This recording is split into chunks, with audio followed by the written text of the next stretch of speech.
Okay, here we go then. Jean Paul Gaultier Popeye Eau Fraiche. According to Jeremy Fragrance, it's the sexiest mint-based fragrance you can buy. Well, it might work for him, but as usual, I suppose I'll be getting my hopes up and spraying it and getting nowhere with the ladies yet again. Oh well, never mind.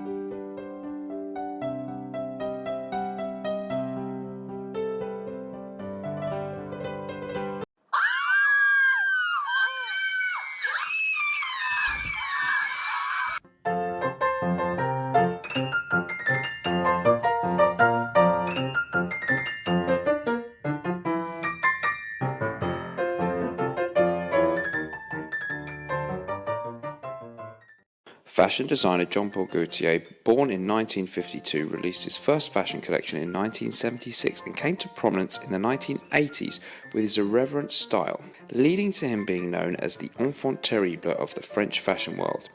The 1995 release of the fragrance La Malle by perfumier Francis Kurkdjian is widely recognised as a classic, with numerous spin-offs or flankers as we call them in the fragrance community. Gaultier's cheeky media persona has sometimes led him to be taken less seriously than other designers, and the new release of a men's fragrance with a picture of Popeye the Sailor Man twinned with a female Betty Boop themed scent is unlikely to change this.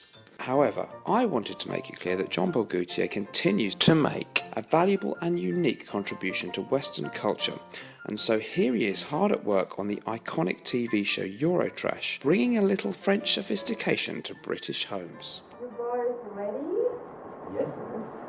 The little boys too? Yes. Okay, music maestro.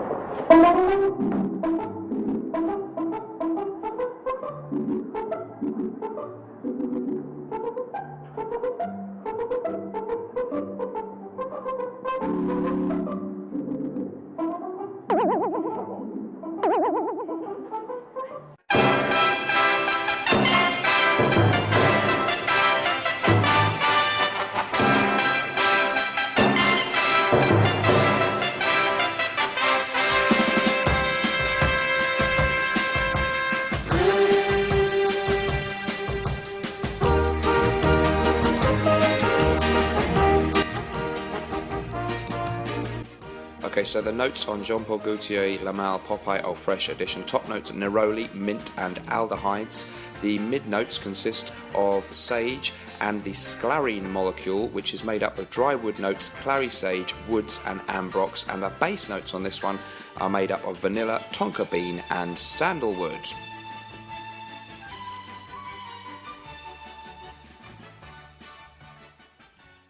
Everybody. So today we're going to be looking at Jean Paul Gaultier's La Malle Eau Fraiche Popeye edition, and here's the packaging for this one.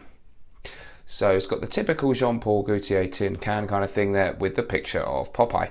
What about the presentation on the bottle? Let's have a look. Well, it's the classic shape that we're used to from Jean Paul Gaultier's La Malle fragrance, but we've got the lovely picture there of Popeye. So obviously from the presentation, you've immediately got a kind of a tongue-in-cheek feel about this one, but it's rather an attractive bottle, a classic design, and I think there's a collectability about that little picture of Popeye, so I like that. This is one of your more fun and playful kind of fragrances, not one to be taken too seriously, so I think that's fine.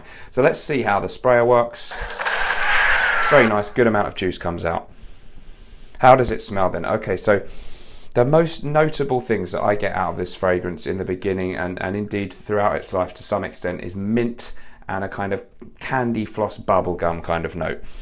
It reminds me of one of those little umbrella shaped candies with the red and white stripes around them, or if you live in the UK, maybe a stick of rock that you would buy in the seaside, which is kind of a candy we have here in the UK with a little bit of a minty taste, but mostly sweet. It's not a strong peppermint kind of flavour.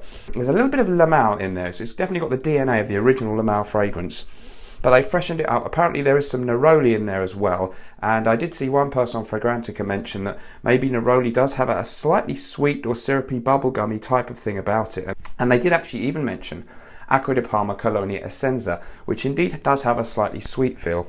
So there's just a little bit of that kind of fresh fragrance, neroli vibe going on in here, but with all those La Mal things that we're used to as well. You've got the lavender and you've got the sandalwood also in the dry down which comes through. So it's a little bit barbershoppy, but it's got that playful sweet candy element. I think it's a little bit like they've taken Jean Paul Gaultier La Mal. There's just a teensy bit maybe of Ultra Mal in there with that sweetness. It does have this kind of bubblegum effect, but much less prominent than in Ultra Mal, which is a very noticeably sweet fragrance. So it's soft, it's light, it's quite refreshing, but it's got a little bit of depth and interest in there. And if you're a fan of the original La Mal, then I think you might well really like this one. In fact, I think it would be hard not to. And if, like me, you don't fancy owning the original La Mal these days, because A, it's been reformulated, so the performance apparently is very weak. And also, I always found that it was one that I just felt a lot of people wear it. It was quite well known, and it would become a little bit of a cliche, and it just wasn't a scent that I really loved that much. I found it just a little bit heavy and thick with that kind of pear note or something in there. This one has some of the stuff that we like about La Mal, the lavender, the almost barbershop feel, but they freshened it up a bit, and not with citrus, not with lemon or bergamot or those kind of notes, but they freshened it up in fact with the mint, and I think that's a really nice touch. So for me, this one is a delightful, fresh and playful scent. Performance-wise, I've actually got decent longevity out of this one. I found that it sticks around for a good few hours, like 5-6 hours, no problem.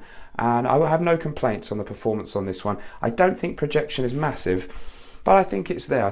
I would put it in the average level. I'm going for about 3 categories in my performance judgments these days: poor, medium and good, with the possible exception of beast mode if they're really strong. I would put this firmly in the medium performance category. I don't think it's terribly poor, but it's not a beast mode fragrance, and you wouldn't expect that, the type of fragrance that it is. I haven't tested this fragrance for weeks and weeks and given it an extensive run out, so there's something of first impressions feel about this video, I admit, but I am calling it a review. So perhaps I've been slightly premature, but as my ex-wife will tell you, that's nothing new for me. So with this one, I think we've got a very fresh, enjoyable, playful scent for anyone who likes La Mal but wanted something different. This could be the one. Somebody on Base Notes also said that it was a cross between La Mal and Chanel Allure Homme Sport Eau Extreme, and I can see that a little bit. There's those aldehydes in there that you get in Chanel fragrances. And maybe that kind of minty note there, I think, is also in the Chanel fragrance. So if you like that one and you like La Mal, you might want to check this one out. Price-wise, in the UK at the moment, the RRP is £54.99, I think, for 125 mils. It's a very big bottle. But Boots, the UK chemist, is doing it for just £27 at the moment, but it is hard to find a store that has it in stock. But if you go to some of the bigger places, they probably have it, and that's how I got mine. So for that price, fantastic value for money, really good. A female friend that I asked her to check this one out actually said that she felt that it was a little bit too effeminate for a man, and for that reason she wouldn't go for it. But I have asked a few other male friends too, they've enjoyed it, and I think, you know, that different people will have different opinions about this one, so definitely try before you buy. Not everyone's going to like this, and it is definitely in the metrosexual kind of category. You've got to be comfortable with your feminine side as a man to pull this one off. I think probably even a little bit more so than the original La Mal. So this one, undoubtedly a quality release. I can understand people not wanting to buy this. Perhaps it hasn't sold that well, I don't know, but I can imagine people, if you're buying a present for your dad or someone, or your son, you're going to think, well, a La Mal, yeah, I know the original La Mal. Then you see this version with just a picture of Popeye. It can look a bit trivial and a bit silly, so maybe the marketing on this one hasn't been that successful, I'm not sure. But for us fragrance collectors, no problem, because we like that kind of stuff, don't we? I think it's great. So good packaging for me, a nice potentially collectible one for the future, a really nice, playful, enjoyable scent, but for somebody who doesn't mind a bit of mintiness and bubblegum, and for someone like me in their late 30s who maybe would find things like Black Excess or Ultra Mal a bit too sweet, a bit too much like clubbing scents, they wouldn't quite work for me, but who maybe wants 1 or 2 playful, fun fragrances in their collection, maybe for daytime and stuff like that. This one is a really nice one because it's not too silly. It's got a nice, well-balanced element about it, and I think that for that reason, it could please a lot of people, both young and towards the middle-aged people as well. So for me, all occasions would be pretty good for this one. I probably wouldn't wear it in the high heat of summer because it is a little bit sweet and potentially syrupy, maybe. But for springtime, no problem. We're in the middle of summer now. It's just the 1st of August today. Definitely fine for that kind of time of year, as long as it's not ultra hot, and especially in the evening. You could wear it, but not in the hot heat of summer.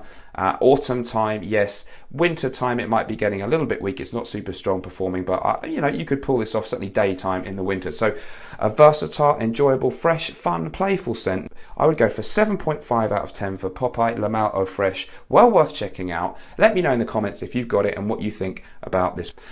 As ever, thank you very much for watching, and we look forward to seeing you again. Remember, whatever we're doing in life, let's project.